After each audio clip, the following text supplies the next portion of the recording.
these are almost all the books of the New Testament are accounted for here, and not just the ones that are controversial.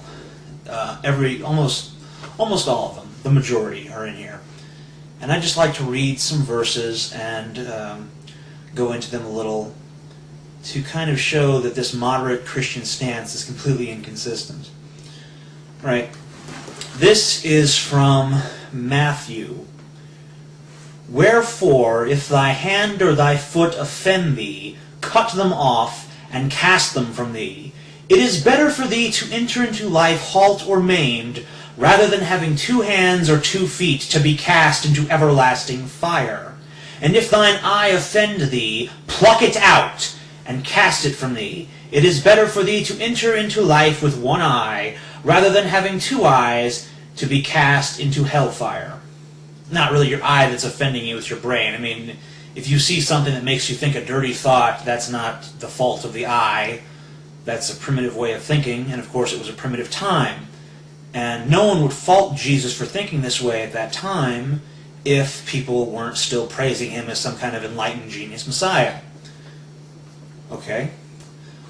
This is from Mark. This is a criticism levied at the Jews by Jesus. For Moses said, Honor thy father and thy mother, and whoso curseth father or mother, let him die the death. So basically he's criticizing Jews for not killing their disobedient children. Yeah. Good role model. And this is from Luke. And as it was in the days of Noah, so shall it be also in the days of the Son of Man. They did eat, they drank, they married wives, they were given in marriage, until the day that Noah entered the ark, and the flood came and destroyed them all.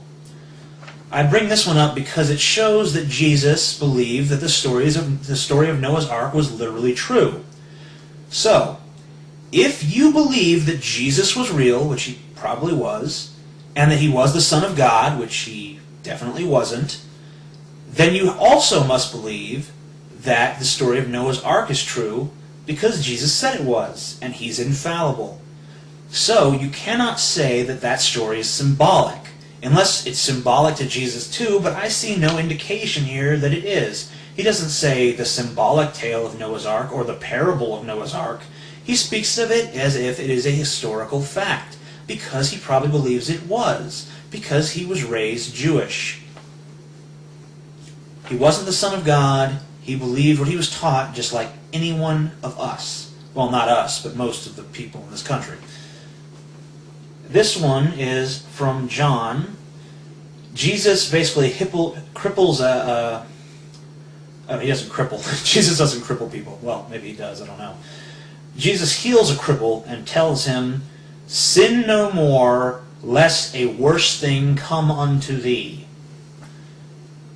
Okay, I think we all know that being crippled is not caused by sinning. So, yeah. This one is from Peter. And it shall come to pass that every soul which will not hear the prophet shall be destroyed from among the people. So, if you're a Christian, it's your godly duty to kill me. Please don't. Romans, this one is from Romans.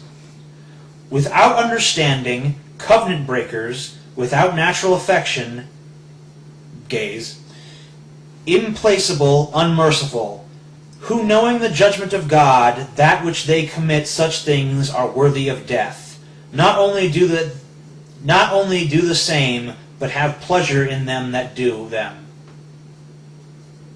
Okay. The Bible's really poorly written, don't blame me.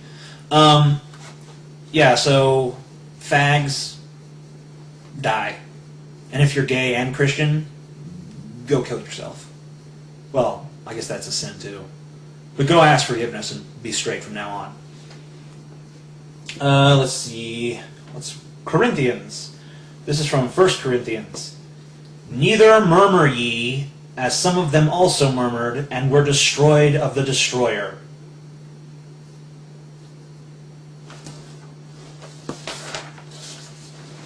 This is from Ephesians. According as he hath chosen us in him before the foundation of the world, that we should be holy and without blame before him in love, having predestined us unto the adoption of children by Jesus Christ to himself, according to the good pleasure of his will. Okay, so this basically says that, Christians are all chosen from birth. God chose us. We are chosen by him to believe or not believe, or to be saved or not saved. So it's all destined, and nothing we can do has any bearing on it. Which is really weird, because Christians are always rambling about free will. But if you actually read the New Testament, there's plenty of verses where it says that everything is destined. That everyone who's going to hell is going to hell no matter what, and everyone who's set to go to heaven is going to heaven no matter what. So, what's all this bullshit about free will? I don't get it. This is from Hebrews. He that despises Moses' law died without mercy under 2 or 3 witnesses. Oh, how much sorer punishment, suppose ye, shall he be thought worthy, who hath trodden under foot the Son of God, and hath counted the blood of the covenant, wherewith he was sanctified, an unholy thing, and hath done despite unto the Spirit of grace. Sorry, not used to reading all this archaic bullshit language. Basically, I think you can see what that's saying. It's basically saying, hey, motherfucker, you thought that Old Testament guy was harsh on your ass? Well, you ain't even seen shit yet. Wait until you see what Jesus gonna do to you, motherfucker. God was black and a rapper. Anyway, so as you can see, the New Testament is no improvement over the Old. It's pretty much just as vile and horrible and violent. The only reason that it doesn't contain as many atrocities is simply because it's shorter, and because it concentrates on the life of one man instead of all these other characters that do all this other despicable shit. Love and forgiveness and peace and all that those are really good values to have, but they are unfortunately not the values of the book that you are, for some reason, extolling and exonerating from persecution by freethinkers like myself. So I'm just wondering why you continue to follow this book when it clearly does not even represent your beliefs. I'm glad that you've found happiness and comfort in your religion. I just wonder why you can't find happiness and comfort in these beliefs without the supernatural element. And I know that you moderate Christians think that you're not hurting anybody. You think that your beliefs are unobtrusive, and that it's okay to be a Christian as long as you don't try to convert anybody. But frankly, your stance is less consistent than that of the hardline Christians and the fundamentalists in this country. I would prefer that you all believe that, because it is at least consistent. If you're going to believe in the truth of this book, then believe in the truth of this book. But if you are you can't cherry pick it, okay? And of course everyone has to cherry pick from the Bible, because you can't possibly follow all these contradicting rules. But the thing is, you're cherry picking a lot worse than they are. You're the one that's discarding whatever you don't like just because you find it immoral or irrational, and saying, well, that has its time, but that time has passed. You can't have your cake and eat it too. You have to make up your mind. You have to be either a believer or a non-believer. Right now, most of you are half-believers. You believe whatever you want. You have this weird personal Jesus thing going. Your own personal Jesus. And it's weird. I'm sorry. It's just not. It's not working.